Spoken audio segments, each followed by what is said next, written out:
So, welcome everybody to our meet and greet this evening. If you're not talking, just a reminder to have your mute button um, muted so that we don't get weird background stuff. And then if you've got any questions, like I said, just after each slide, I'll be pausing briefly for any questions.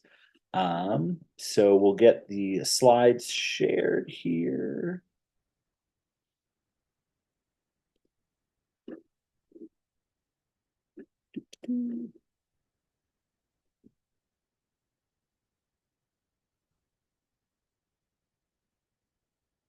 All right. Do you guys see the slideshow? I see some. Okay, thumbs up. Awesome. Perfect. Hopefully this will go full screen. Does it look more full screen now? Yes? Okay, cool. So, formatting images for jury submissions. I'm going to be leading a lot of this. Some of this, or this meet and greet, was prompted by Joan a little bit with the upcoming biennial submission coming up. So, Joan will be covering some of the why do we care about this slides and some other things. And then we'll try to get through some of there's a lot of technical jargon and there's a lot of things that I think different show promoters or even some gallerists when they're asking for photos. There's, I think, some words that get used interchangeably that actually mean different things, um, or they don't really know a good way of explaining what they're asking for. So I think that sometimes causes any undue confusion. So if there's ever something you're like, this doesn't look right, I always say email them and ask, or ask a friend that knows more about photographs than you do. So without any further ado, Joan, we'll have you take it away.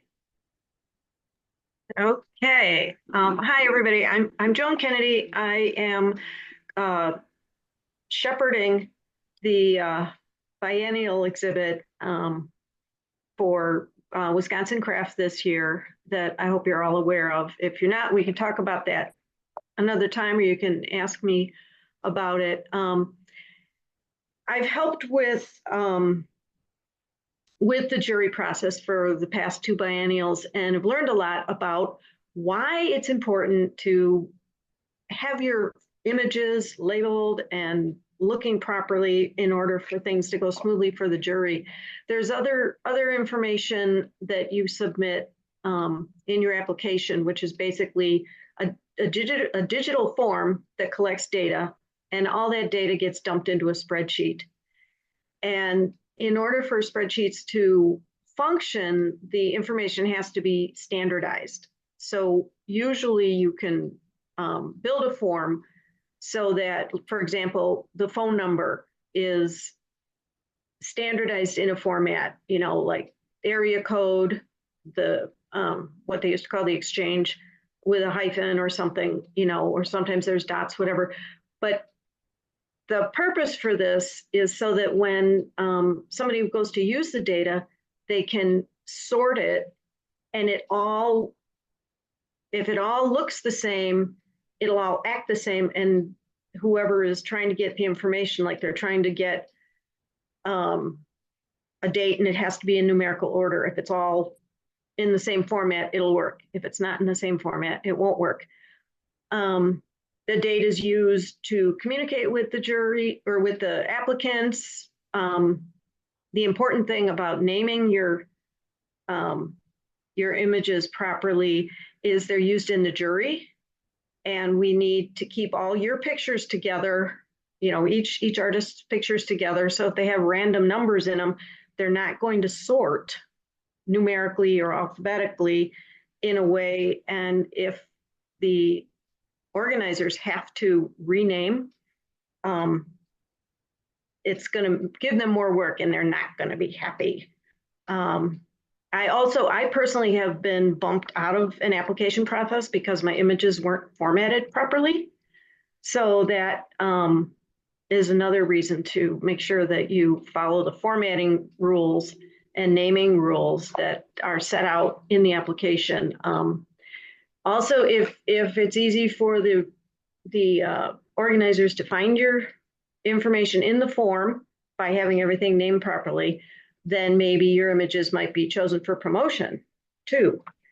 Another reason that we're going to want to learn about formatting images that Andrew's going to talk about a lot of more of the detail will also help you share your photos and content online more easily. And if you're doing print work, to make it professional and high quality. So does anybody have any questions about any of that? No? Pretty self-explanatory. Okay. Yeah, Catherine. Yes.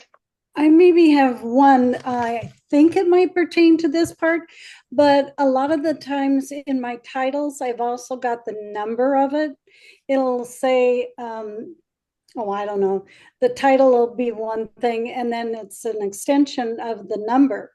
Does that throw things off in the database? Yes, it will. And if you have a number, and we'll talk about this later too, more specifically in renaming, but that's a number assigned to your image by your device, your phone or camera or whatever. No. I have the number. I put the number on there because it says when it was made, and it's a filing number for me. Okay. So you need to not use that, basically. Two things. If you, what we'll talk about it a little bit later, but you can make copies of your files that you're submitting in like a separate folder, which is what I do.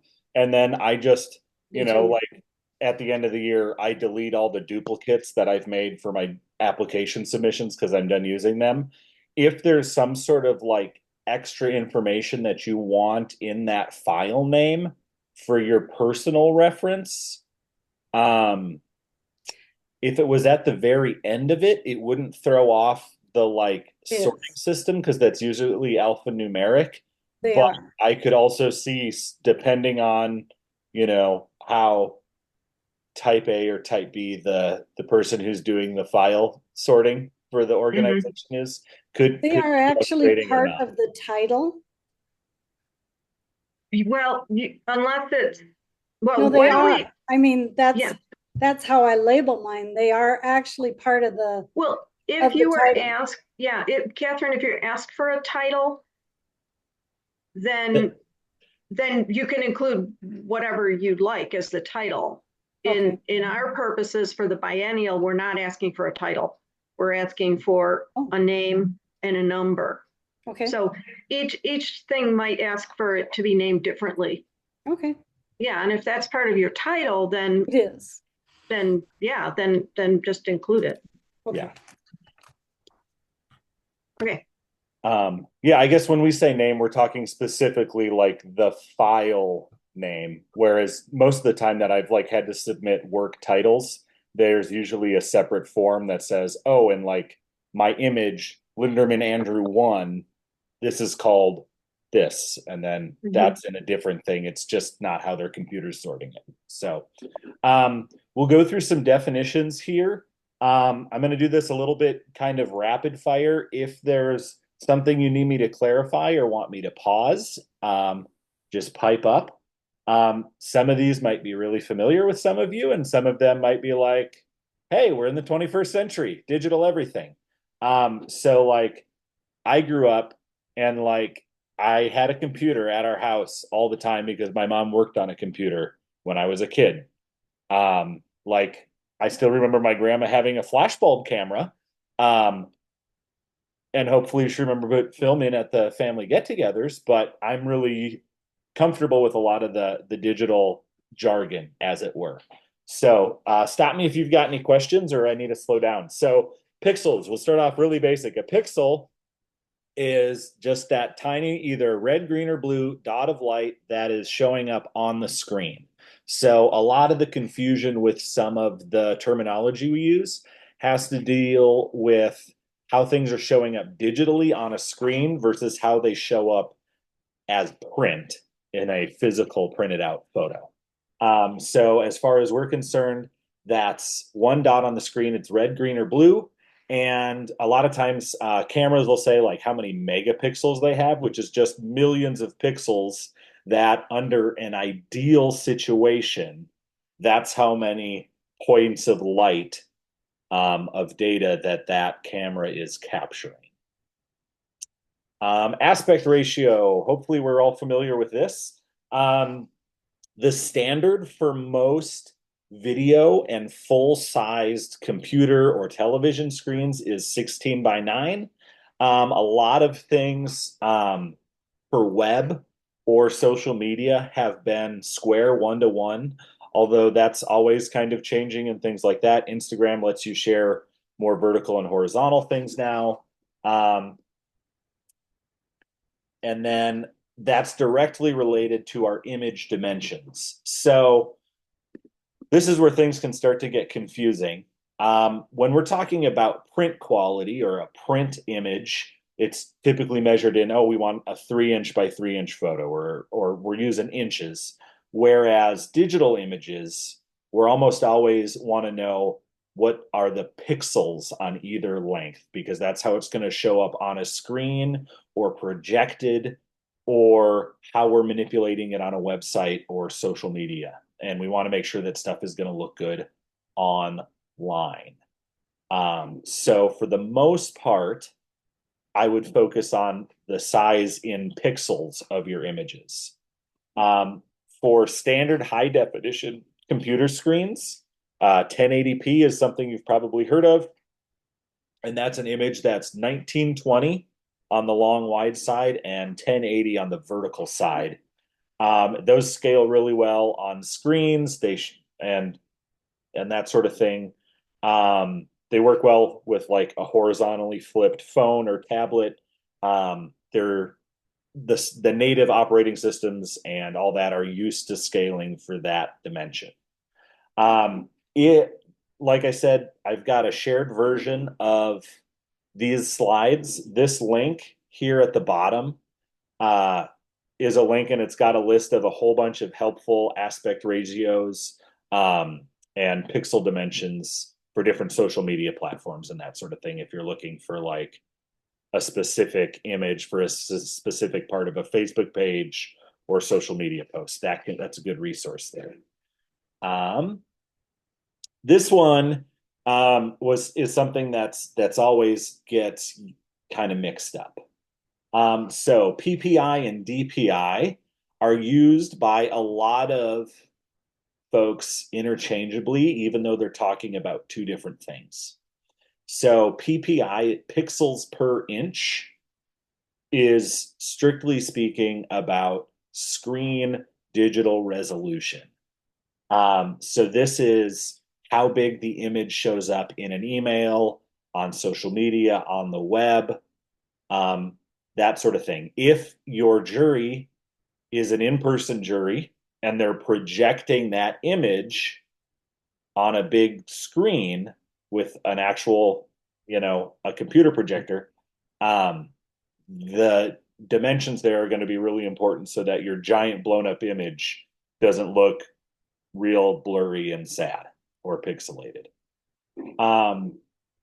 When we're talking about DPI or dots per inch, that's specifically talking about a printer physically printing the little dots of ink onto a piece of paper. So you can have a really high resolution digital image that has really low DPI. And the vice versa is also true. You can have a relatively low quality image with high DPI. The DPI is what the printer uses to put the ink in the right place. So if you're submitting something and they says we need images that are print quality, I'll come back to this. That's typically 300 DPI. Sometimes they'll say we want something that's 300 DPI at so and so inches. So to figure that out, you just take, if they wanted 300 DPI at 4 inches by 4 inches, 300 times 4 is 1200. So you'd have 1200 by 1200 would be your minimum image size.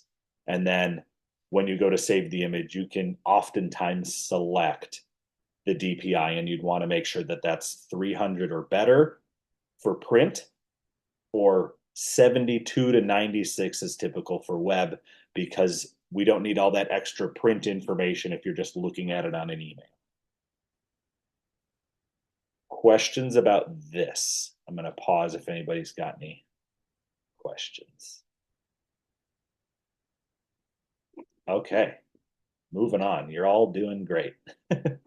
All right, so print quality. A lot of shows that I do are making, postcards, or if you have a physical brochure or that sort of thing, the images that whoever's organizing the show gets, or if you were making your own brochures, business cards, whatever, you want to make sure that your image looks really nice. So 300 DPI, like I said, is kind of the important number. If you're a photographer, you might be printing things that are higher resolution than that just for image quality, especially if you're blowing things up or anything like that. 300 DPI is standard print quality with most printers.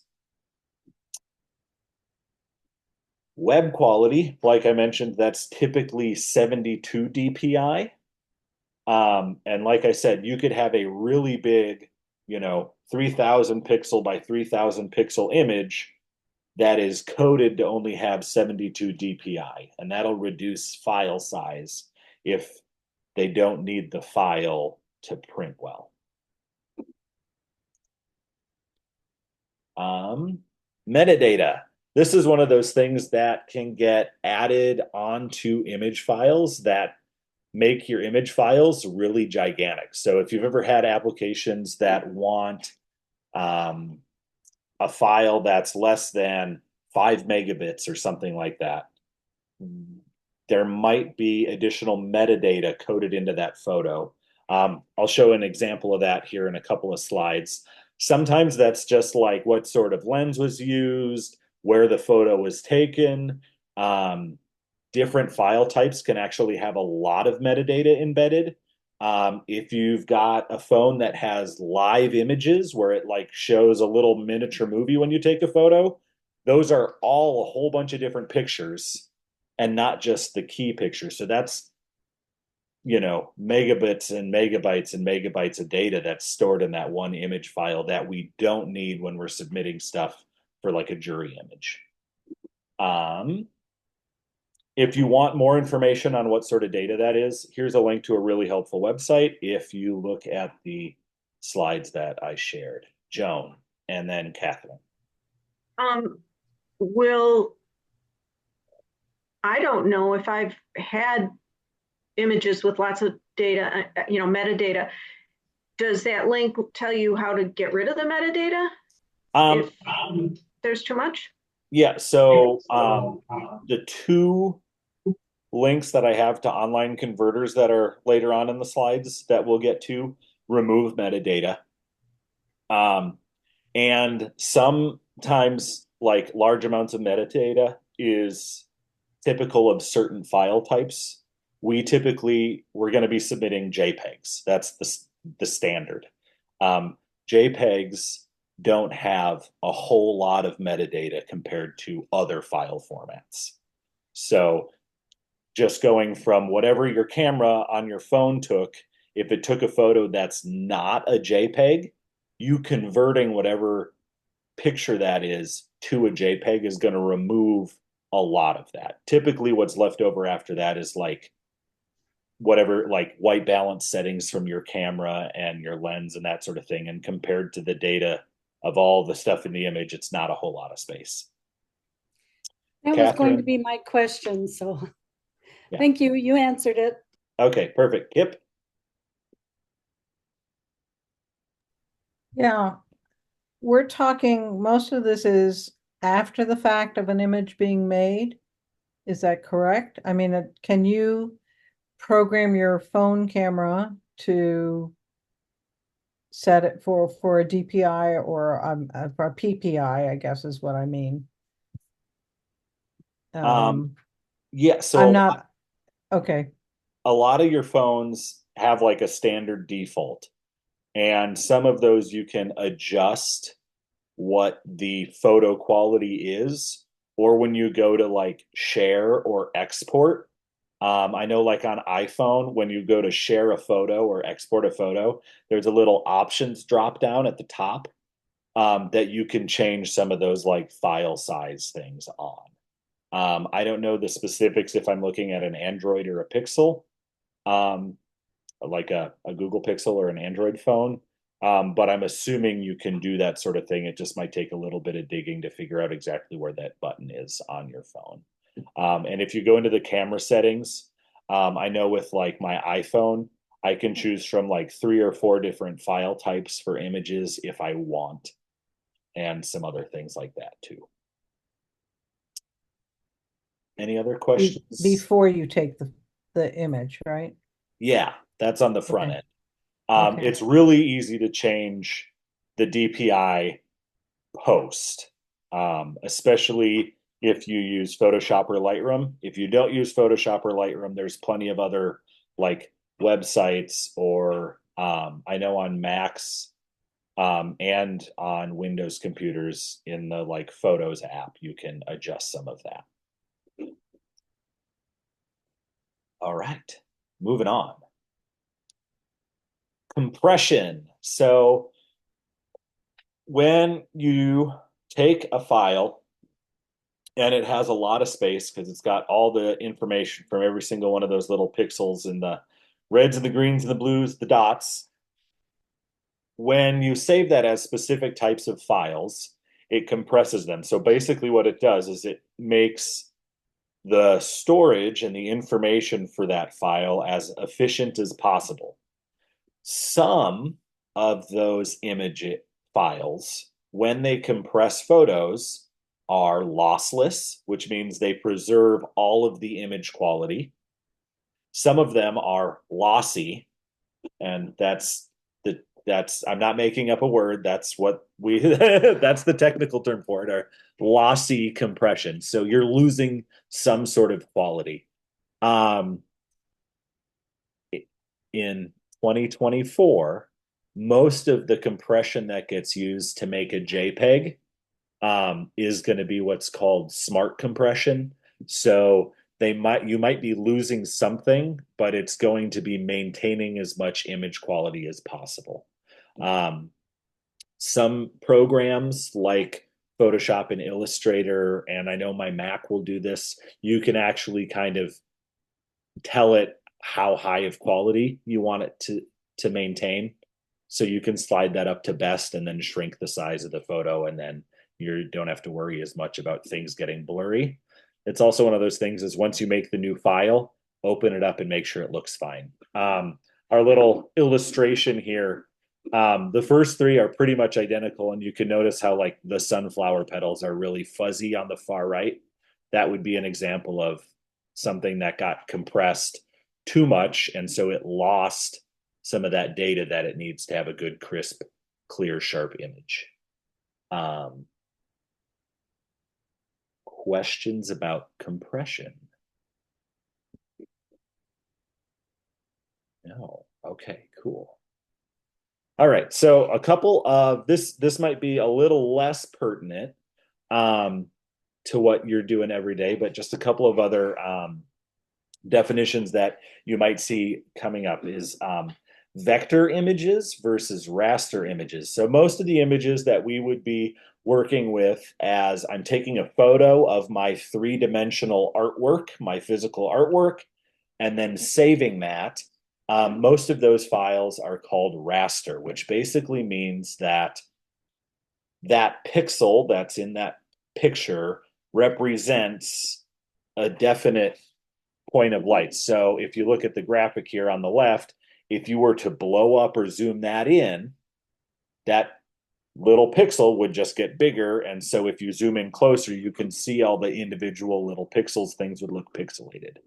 Vector images, which get used a lot for graphic design and whatnot. There's Photoshop does a lot, and Adobe Illustrator and some other programs use what's called vector images. And those, instead of having a specific pixel, it's actually represented by like a mathematical equation that's then scalable. So you don't get a blurrier image as it gets bigger or smaller.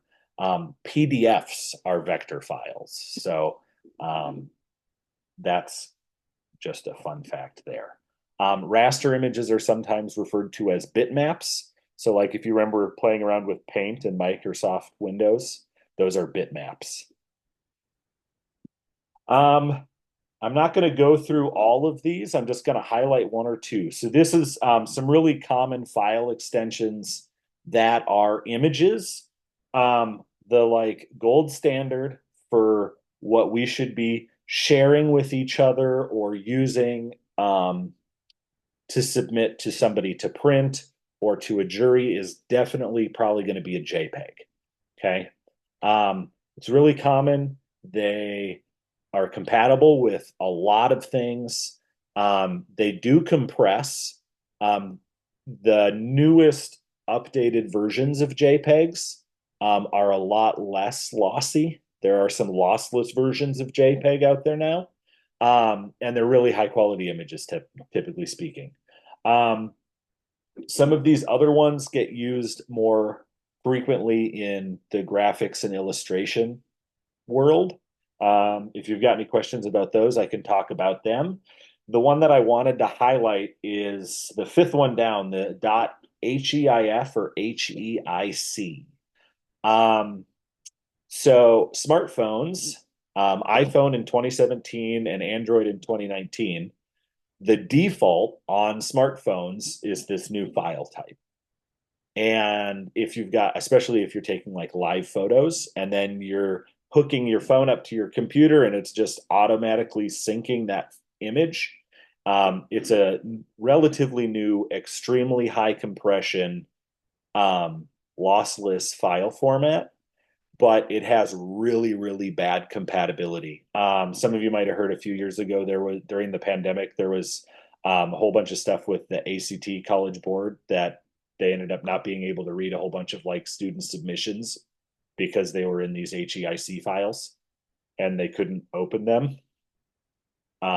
So that's just kind of the red flag right there as far as compatibility with things go.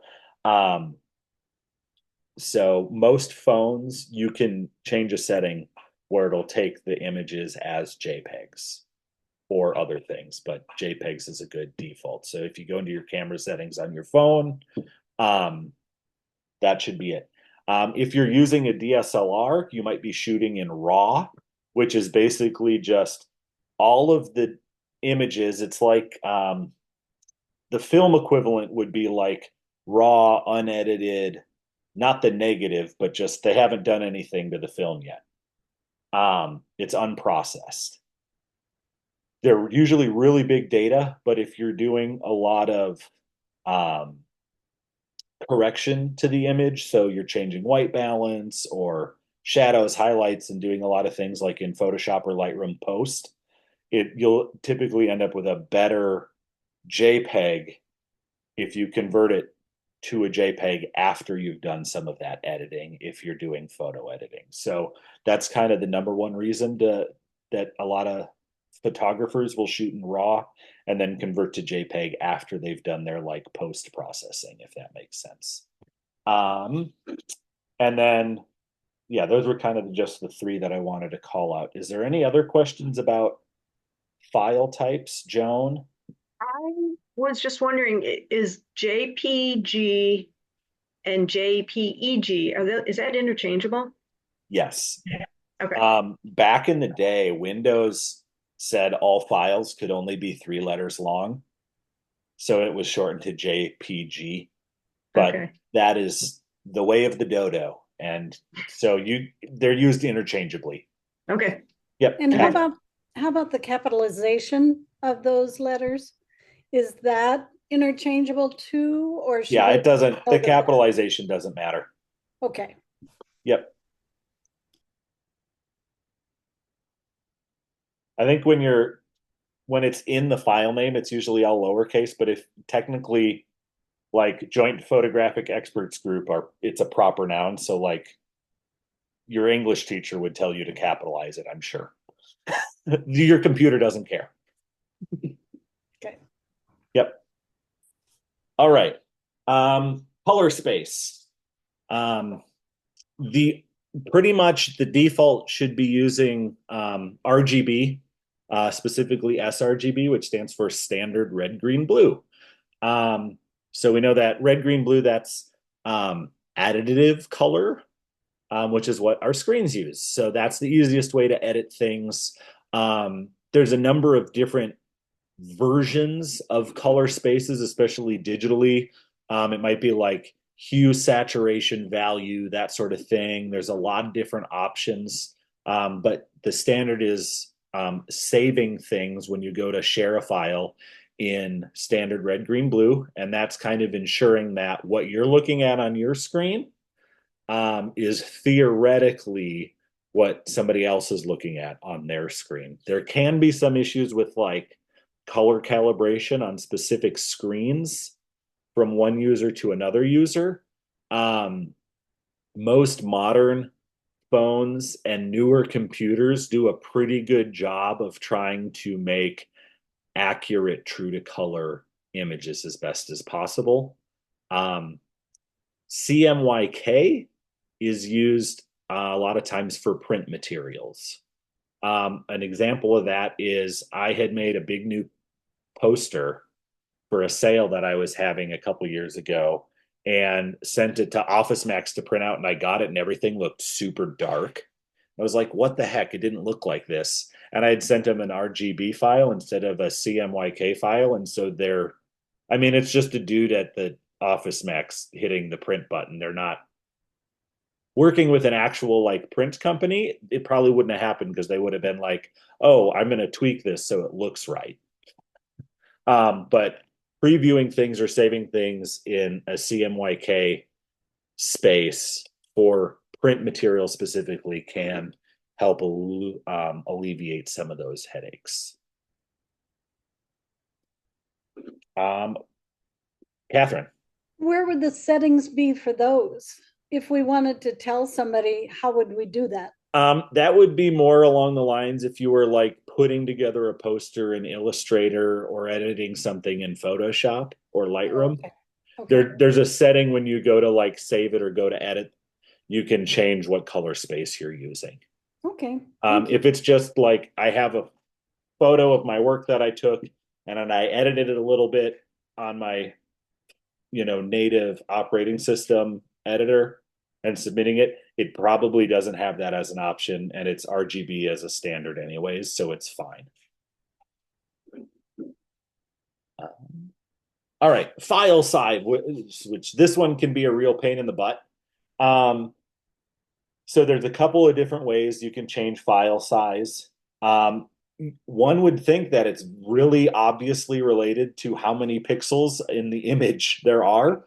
But like we said, there's also some of the metadata stuff and what type of file it is, and that sort of thing. So you can shrink images pretty easily if you're an iOS person in preview, and I'm going to walk through that here shortly. Or on Windows, you can do that natively right on the computer pretty easily. I haven't touched a Windows computer in like 5 years, and I was able to do it on my wife's work laptop earlier today, and it took me like 5 minutes to figure out. It wasn't so bad. There's also some online tools. Here's a link, and like I said, these are all shared in the chat. You can use this. This will strip this link. It's just an online tool. You upload your file, and then it strips away all of the like metadata and all the extra crap that's taking up space that's not the actual image. So that's one way. If you're like these two files have the same dimensions, but one's bigger than the other, it gets rid of a lot of the extra stuff. Labeling files. Before we get into the actual how to edit some of that stuff, Joan's going to talk a little bit more about labeling stuff. Are there any questions on any of those definitions we whirlwinded through in the last 25 minutes? Okay, Joan, back to you. Thank you. Thank you. Okay, so labeling files. Does everybody know how basically to label, like name your file. Kip, I'm not seeing any reaction from you. I've had to learn how the hard way by editing submissions Okay, from okay, other people. but Yes, but I know how. everybody knows what that means and where to go to do it. I'm a PC person, so I can't speak to how you do this in Mac, but I think Andrew has already referenced this about saving when you go to rename a file to make a copy of an image so that you're not changing the name of your original image. You want to preserve that original one because you might want to edit it for something else. You might want to rename it for a different purpose. So make a copy of that original file. And I've got a picture here, a screenshot from one of my folders in my photos on my computer. And this, you can't see what I'm doing. I'm putting my You want to cursor. share your screen, Joan? I don't have the slideshow though. Well, I can put the slideshow back if you just want to walk through something quick. Yeah. Well, I'd have to get up that file. So, Okay. Yeah, no, just put the slideshow back up and I'll describe it. Do you have the slideshow? Oh, there we go. Okay, here we go. Okay, so in the image, you see the top right or left image that's kind of bigger than the rest. It's a vessel. It's got a bunch of numbers on the bottom. And then what I wanted to do was rename it for the biennial. And so I've changed the file name and there's a drop-down box where you can choose the type of file you're going to have. I couldn't get a picture of a screenshot of that drop-down because it wouldn't work. Anyway, so you're going to choose the JPEG. You're going to type in your new name, and then save it. Now, what Andrew's also suggesting is to make a folder for your jury images. And I've got folders all over the place. I've got a folder for every year I've made work. And in it, I've got folders for, and it corresponds with other things. So it's really helpful if you make folders to keep your images in so you can find them. It's pretty, I think renaming files, it's pretty self-explanatory. Kip?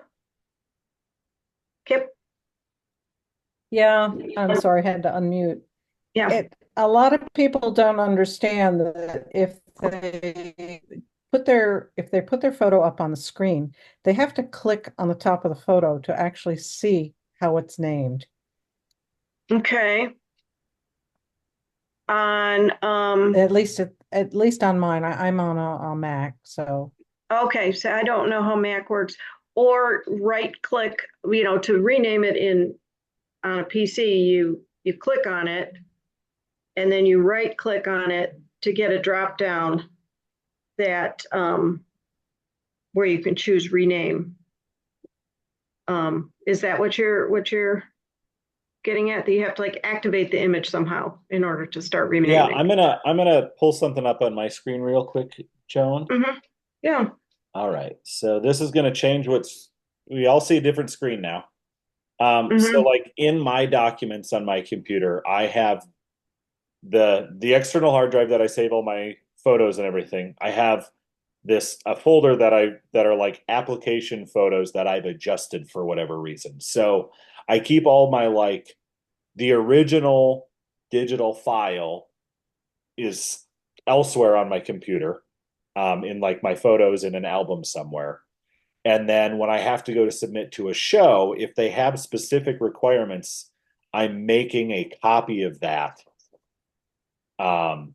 So like this one, for example, you can see that this was named Linderman Andrew 1 as opposed to just like whatever name my camera decided to call it. So if I wanted to use this image and needed to rename it, the easiest way of doing this, and this works on Windows as well, is you just right click or two finger click if you're using a laptop, and you go down to this rename button. And then it usually lets you type into the bottom, whatever, whether they want underscores, first initials, a photo number, or whatever they want. You can make that say whatever you need it to say. If I'm trying to figure out how many pixels it has and that sort of thing, on a Mac, I can hit this get info button. And it's probably not going to share. Just a second.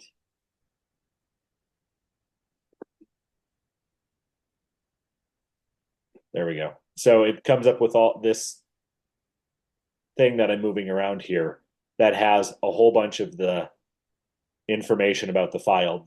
All this extra jargon is the metadata that we talked about. Some images have a lot more of that than others. This is just saying, oh, this was shot on this kind of camera with this kind of lens. But I can also,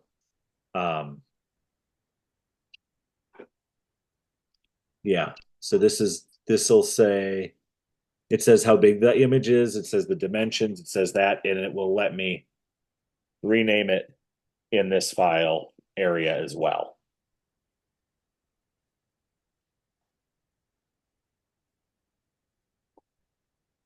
And then it changes. Mm-hmm.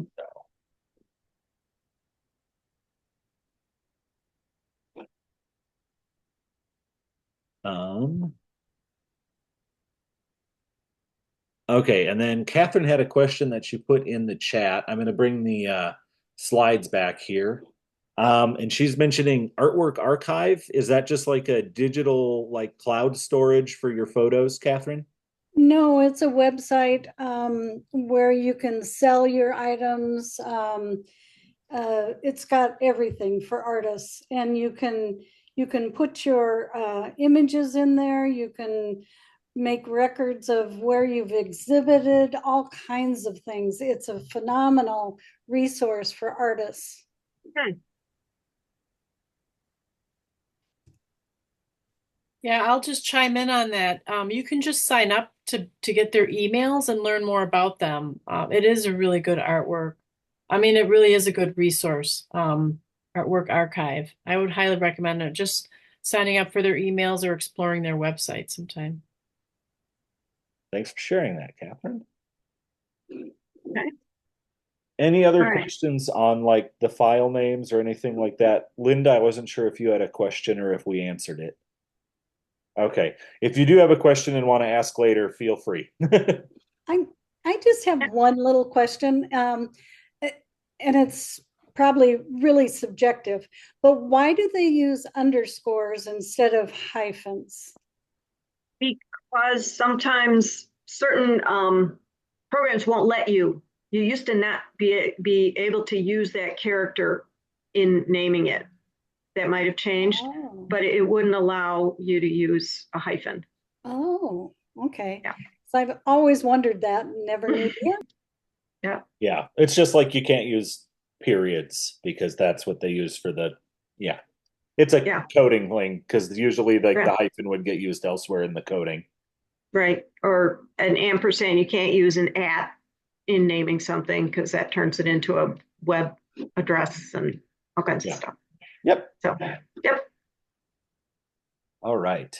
So on to the next thing, actually changing your file format. So not just renaming it, but actually like, okay, I took this photo and it's not a JPEG. How do I get from point A to point B? So default to JPEGs, please. You'll do all of your gallerists and show organizers a big favor. And just like, if you're done editing a photo, save it as a JPEG.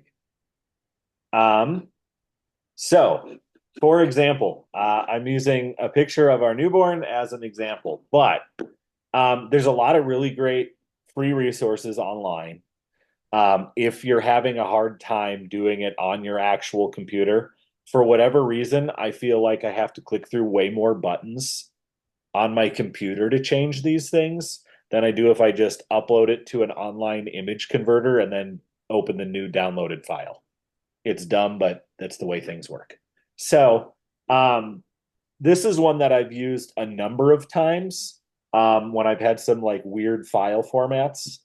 And it's called freeconvert.com. They do a whole lot of other things, but for their images, you can select the specific size you want your output file. So if your submission saying 5 MB maximum, you can put in 5 MB into their size converter and then say how many pixels by how many pixels you want it, and it'll automatically adjust the compression and give you the highest quality for that size without having to like mess around with sliders and do all the extra stuff. It does a lot of the guesswork for you.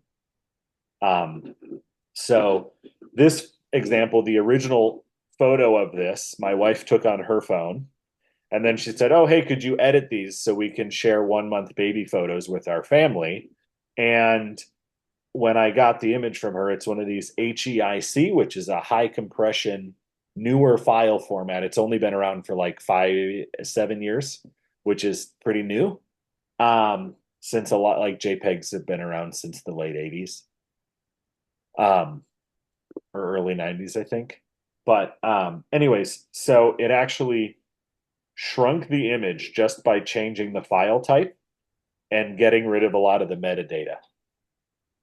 Excuse me. And you can see here that the image file changed, the size changed, even though the dimensions, the actual pixel count is the same for the before and after. So it's a smaller file, even though the pixels are the same. And then obviously you'd have to rename this because this is a god awful file name, right? Another online converter, Rebecca, who, like I said, she had a migraine tonight, so she couldn't join us. She uses JPEG Mini, which there is a free trial of. I think it's like a one-time $30 purchase or something like that, but it's a little more like professional looking website and is a little bit more user friendly to interact with the interface on the website than some of the like free online converters. It's a little more polished, a little more professional. Give it a free trial and see if you like it or not before you pay for it. But if you are a Mac or Apple person, again, this is all saved, so I'm not going to walk through all of these, but these are just showing the buttons you'd press to adjust the size and the file type and that sort of thing. On your iPhone, if you go to share the file or share an image, there's a little options drop down right at the top. And if you change it to most compatible instead of whatever the hell the default is, it turns it into a JPEG automatically. And that can solve like 90% of your issues if you're having a hard time with your iPhone. And I'm assuming Androids and Google Pixels would probably have a similar function. But when in doubt, if you change the setting to like most compatible or increase compatibility, it'll probably be a JPEG. Windows, similar option. They just call their menus and stuff a little bit different. And this is based on current Windows, I don't know, 18 or whatever they're up to. It's a current updated Windows, not like if you haven't hit the update operating system in a long time, maybe it looks different. With some of these HEIC, HEIF, which are those pain in the butt newer file types, on some Windows computers, you might need to update or install an extension to open those file types. That's going to be very your computer specific. But if you have an updated operating system, you're probably fine.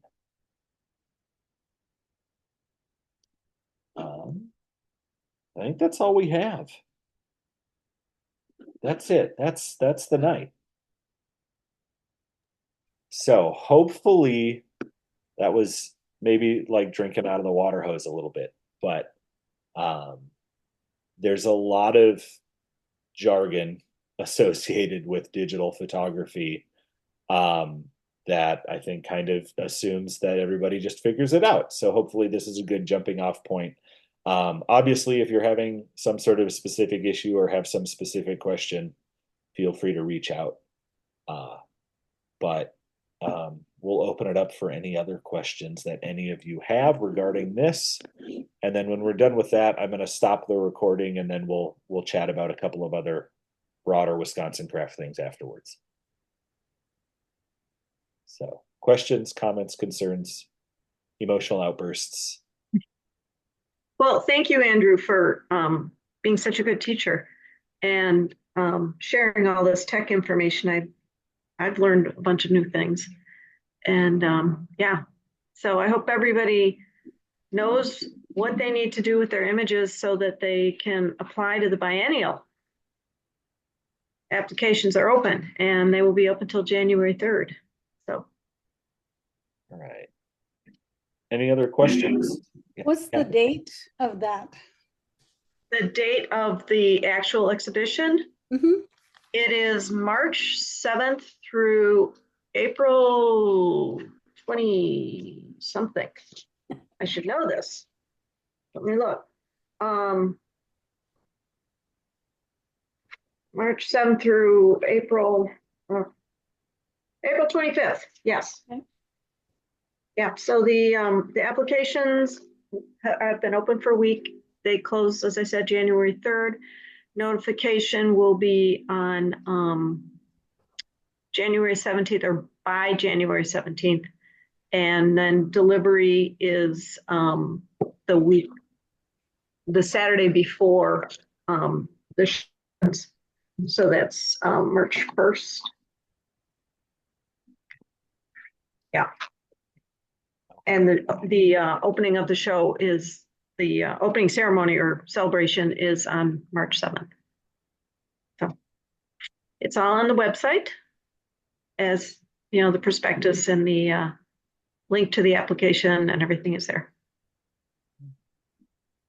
Are there any other photo editing related questions? All right, I'm going to stop the recording then. Okay.